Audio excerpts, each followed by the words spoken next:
A couple of familiar figures in the form of Ryan Hiscox, who's an ABC sports person, and very good doorman. G'day to you. G'day, Tim. How are you? I'm well. How are you? Yes, very, very well, thank you. Fiona Cullen, former sprinter hurdler who could still have no trouble running out of sight on a dark night. How are you going? Very good, thanks, Tim. And a special guest tonight for the first time, former keeper with the Raw, Matt Ham. Great to have you with us, Matt. G'day. Yeah, g'day, mate. Thanks very much for having me on. Well, what's your take on tonight?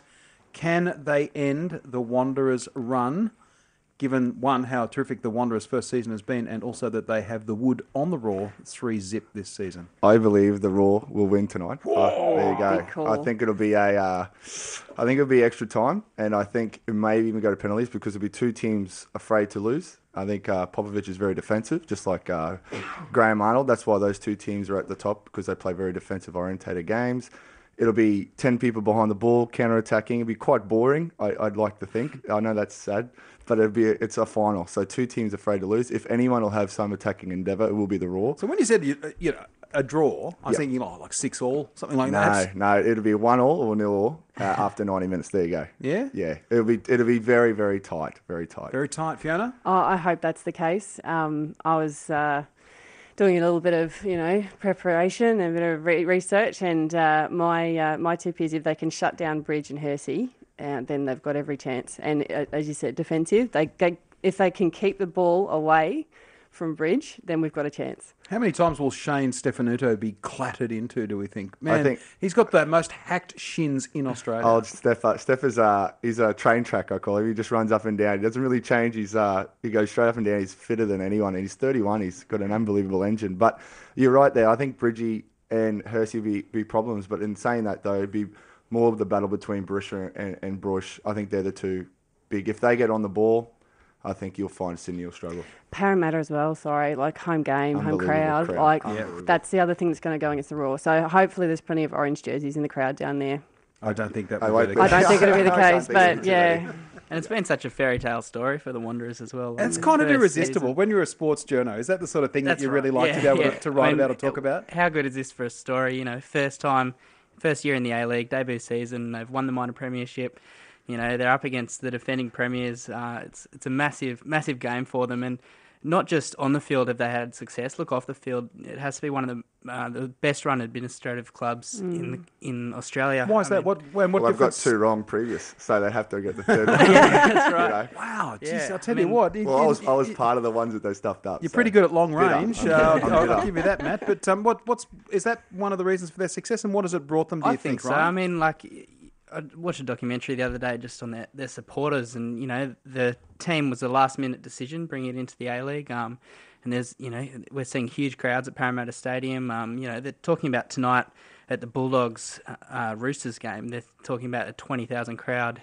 21. That, I think really? Yeah, 20,000 to see Sonny Bill back against his they old team. expected 40 or something. Yeah, so get 20. Yeah. I reckon if the Wanderers weren't playing, then you'd probably see a bigger crowd at that game. So, I think the A-League's really pushing its mark into Western Sydney and into the Sydney market, which is exciting. What's your tip?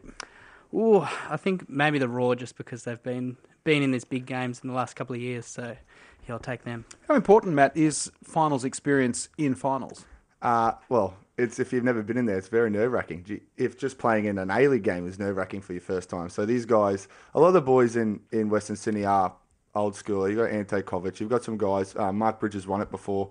They've got some guys that have played in the big games before. It won't unnerve those ones. But the younger guys like, I forgot his name, young May in the middle. So those guys are new, and they haven't been playing in that sort of level before. And plus, but to be fair, they've been playing in front of 20,000 each week. So who knows? I just think, I don't know. I still think the Raw will have the edge in the end. All right, Fiona, is it a good formula having more than half the teams in the competition playing in the semis? 6 out of 10 play in the semis. Look, I think. On me not knowing a whole lot about soccer, maybe I'm not the best person to answer this, but if you've got 6 vying for it, you got to be hungry. Like, all of them are going to be just clambering for it. And I guess the fans are not going to know who's going to play who. Like, there's a benefit from it in terms of, who's going to be in the GF. Like, it will come down to the last game. So everyone has a chance. So everyone's like, well, maybe our team could be it until the very last whistle blows, sort of thing. So I think from that perspective, from a fan's perspective, and maybe from a ticket sales perspective, then yes. But I don't know what you guys would think. What do you think, Ryan? Because it could be argued that the Raw doesn't deserve a place in the grand final, given the fairly patchy season they've had. They've had I think that's a fair change comment. of coach and some problems with injuries as well to key players. But is that a fair result? That's right. Well, look, I don't think the current final system does reward the teams that have dominated all season, but at the same time, I think it's pretty exciting. Last week, just about any team could have made it into the finals. It was exciting. It's sort of like in England last year with the last round in the Premier League, how it was between Manchester City and Man United to win. Anything could have happened, and I like that anything can happen. But look, I think you can't really change it until the competition expands, and at the same time, you can't really see that happening much because Gold Coast have gone down recently, and so have North Queensland. So, I can't see it changing at the moment, but for now, it's pretty exciting. All right. Well, those are the views of non-footballists Ryan Hiscox and Fiona Cullen here on 612 ABC Brisbane.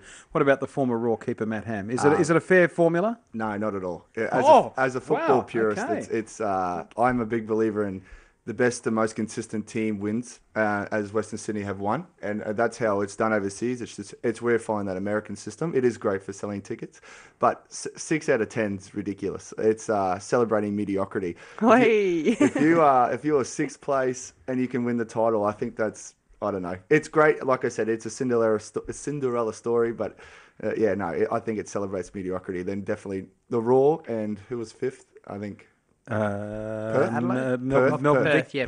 and both don't deserve to be there, as far as I'm concerned. Do you think we need a final series in the A-League? Because we do at the moment, but it should have been top 4, just like the Super 15. I think that works well for them. It works well for us. So is that still 4? No, it's 6 now. I think 6 in the now. 15s. They have expanded it this though. year. Yeah. So, and there's more teams though. So 10 teams, you can't have 6. That's 60%. It's ridiculous. So is this where this notion announced just yesterday of an FFA Cup comes in, a knockout cup along the lines of the FA Cup? Terrific cup tie unfolding here. Still 0-0 after 82 minutes, but just the hint of an upset in the air. Brisbane City really pressing Adelaide United now. Here's a break down the wing. Lovely dribbling run from Eric Fraser, who controls near the corner flag.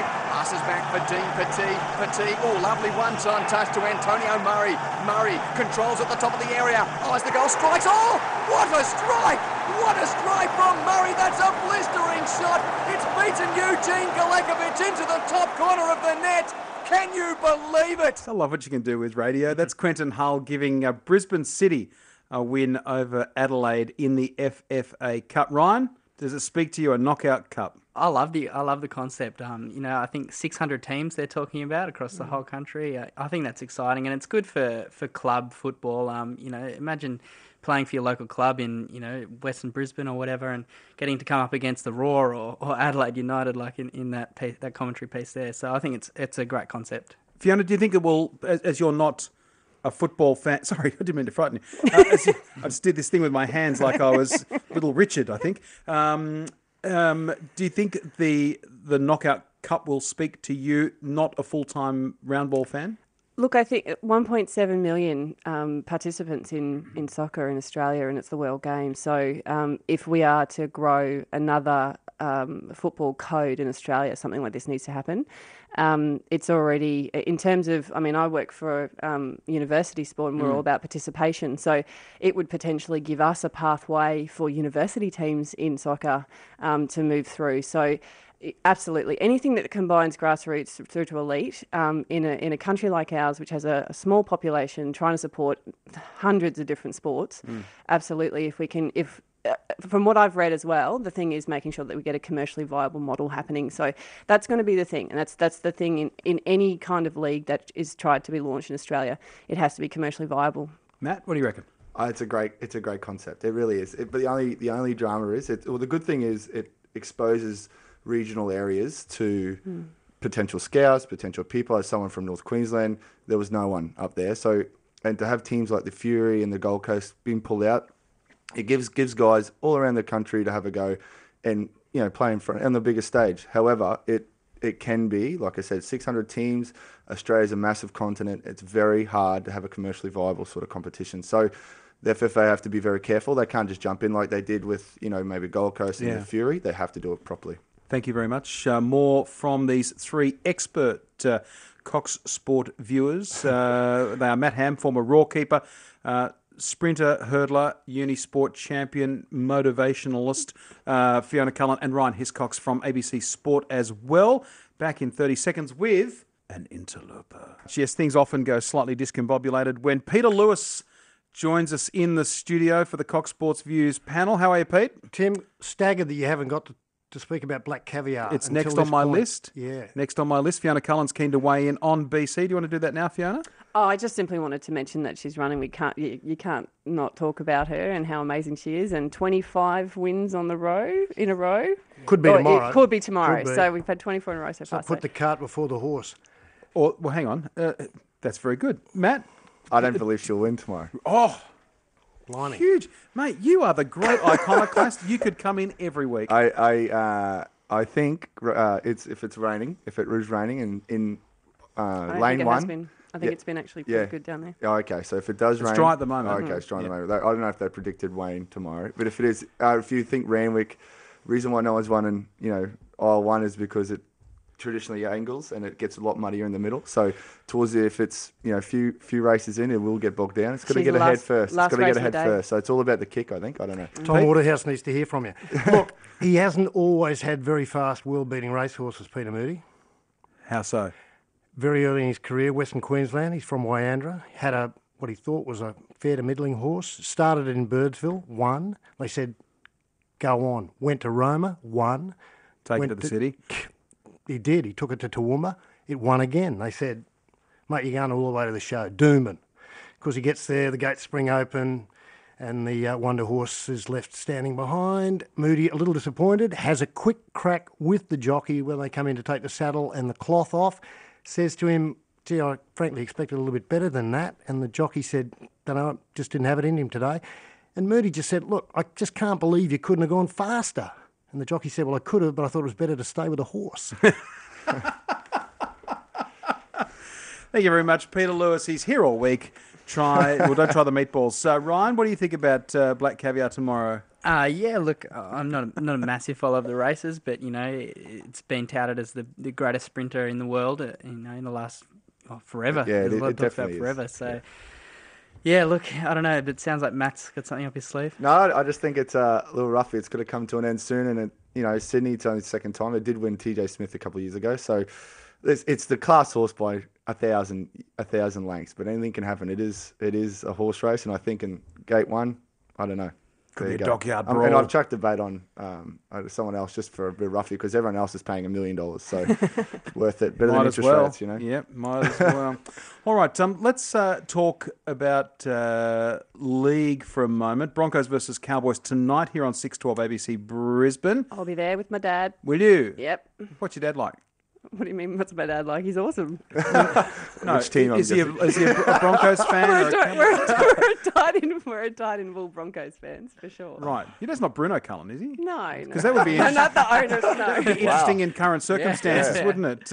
Anyway, so tonight the Cowboys. Thank you so much, Fiona. The Cowboys had the wood over the Bronx last year. What about tonight?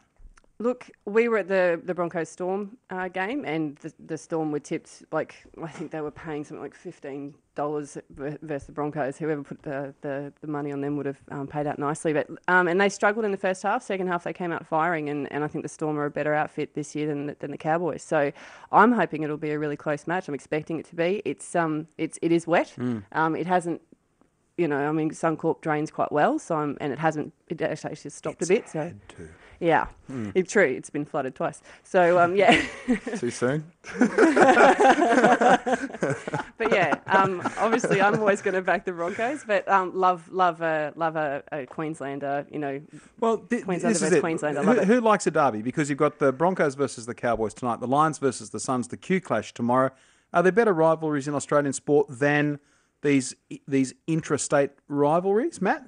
Derbies is what makes the league. Derbies is what brings people in. You love to hate your closest rival, and it's like anywhere in the world. If you think, you know, you got Arsenal and Tottenham, Chelsea and Millwall, all those big Man U, Man City. They're the big ones where everyone will literally kill people for. So it's the best thing about sport is having your rivalry. What do you reckon, Ryan? Yeah, look, I agree. You know, the other one tonight that they've been trying to talk up as a big rivalry is the Bulldogs and the Roosters. Because exactly what I we was all gonna know say. that. And both people going, we'll say, yeah. Yeah, that's right. But yeah, the Bulldogs, you know, the reason they hate each other is because not just because the Roosters now have Sonny Bill, which was, you know, the Bulldogs' prize recruit 3 or 4 years ago. It's because back when, you know, Willie Mason left the club, they also lost Marco Mealy and, you know, thousands, well, not thousands, but like 3 or 4 other players. Thousands is That was much a more bit of an exaggeration. 1 million other I like players. it. I like it. Lost tens of millions of other players to the Roosters. And from there, you know, there's been a bit of a hatred. But I think, you know, they're talking about disappointing crowds tonight. And it has sort of fizzled out a bit, this rivalry, which is a bit disappointing. And I think a lot of that's because, you know, the Bulldogs came up with this slogan, "Bred not bought." And in recent times, I don't think there's any players left from when Sonny Bill was still there at the Bulldogs. So I think, you know, they've got their tail between their legs a bit, and, you know, the fans aren't as keen for this And rivalry Canterbury now. are playing badly too. So that's True. amazing. They're not in good form. In my day, Canterbury they did breed a lot of their own players, you know, the Hugheses and the Mortimers that they got from Turvey Park down at Wagga and that sort of thing. But they were also pretty good at picking up other players from other clubs, your Terry Lambs and Paul Langmax and what have you, that they'd rip away from the poor old Maggies. But what is the best rivalry in Australian sport? Is it New South Wales, Queensland and Origin, Matt? It'd have to be. Absolutely, hands down. Or Yeah, Collingwood, I agree. Carlton, maybe. I was about to say Collingwood, Carlton Carlton was the only other one that is I was... another one. And yeah. Geelong Hawthorn maybe creeping up there now. But It's getting there, yeah, isn't it? it is. They're the premiership guys. But other than that, I can't see anyone. Yeah. I'll tell you what's exciting this weekend in the AFL as well. The Suns coming up against the Lions, and it's sort of the first time where these are going to be evenly matched sides. You know, the Suns won their opening round and they pushed the Swans for 3 quarters last week. In terrible conditions. That's right. And, you know, and the Lions are coming off a NAB Cup win. So I think this will be, you know, for the first time an actually exciting derby between the two clubs. Yeah, nice one. All right, 7 minutes to 6. The Cox Sports Views panel is here on 612 ABC Brisbane. PM after the news at 6. Rugby League on the radio and Dom Night on the digital. The US Masters first round has been run and won. Nice to see an Australian with a share of the leadership, Ryan, a young leashman from Victoria. Is the Masters golf's pinnacle, do you think? I think you'd have to say so. I mean, all you had to do is look at Bubba Watson's reaction during the week when he was asked about his win 12 months ago. He started bawling his eyes out again. Bubba Watson cries though when it's raining. You know, he's an emotional guy. Yeah, 12 months on, you know, if there is a competition that's, you know, more important, that's, you know, more of a pinnacle than the US Masters, then I'd hate to see Bubba Watson win that because he would be... Be like American Idol or something. Yeah. Did you guys see the 14-year-old? Yeah. Youngest Tiger. ever in history, and there was also a hole-in-one, and it was apparently the 24th ace in the history of the event. Yeah. Wow. Is it the pinnacle of golf? Well, yeah, of course. Thanks. I love the way you looked at me there, Fiona. Thank you very much. Matt, is it the No, pinnacle of golf? I don't believe it is. What either. is? I think the British Open is. It's the heart. That's the Really? start. Oh, of It's where- course, because it's Scottish. it's where it's golf Where golf comes originated. from. So that's Yeah. for me. The British Open is the Which is has the number biggest prize money? one. Augusta, I think, doesn't it? I don't know, does it? Yeah.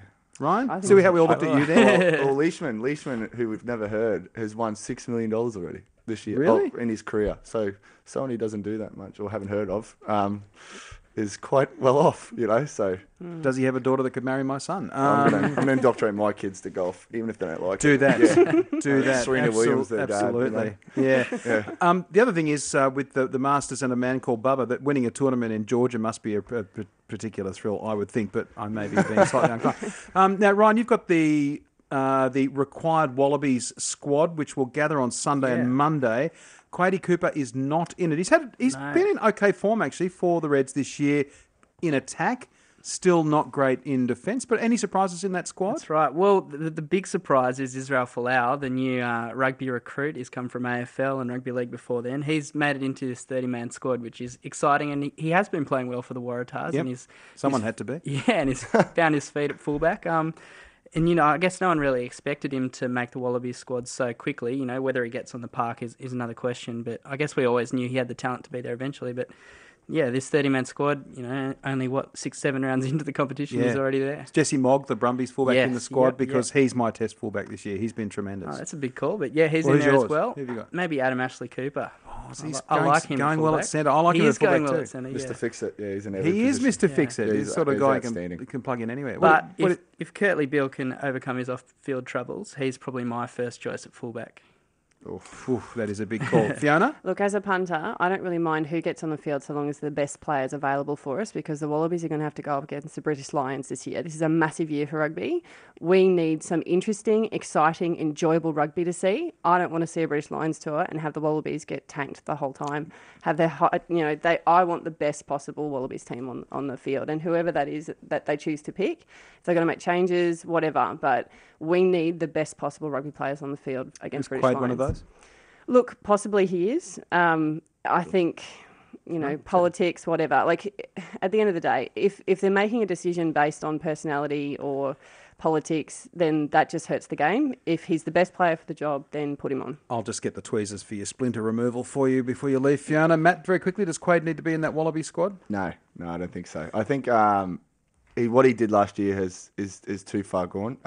Like you said, it does help having the ability, but if you do not get on with your teammates, well, that also changes other things. Teammates for sure. If it's an altercation with a coach. He did say that the thing was toxic and he had to go at his teammates. And, Right, okay. And when Adam Ashley Cooper and Drew Mitchell can come out and say he did the wrong thing, well, Yeah. I don't know. Sporting highlight of the weekend coming up, Ryan.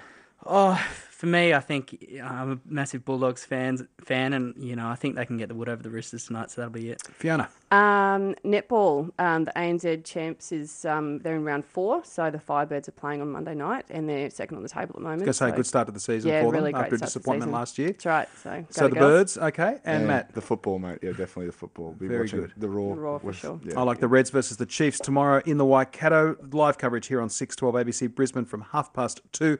Big test for you and Mackenzie's boys. Thank you to Fiona Cullen. Great to see you. Matt Ham, I hope you'll be back again, and good luck to the Raw Thanks tonight, very much, obviously. mate. Ta. And Ryan Hiscox, who is Thanks, Tim. an occasional ABC sports person, always welcome here on the Cox Sports Views panel.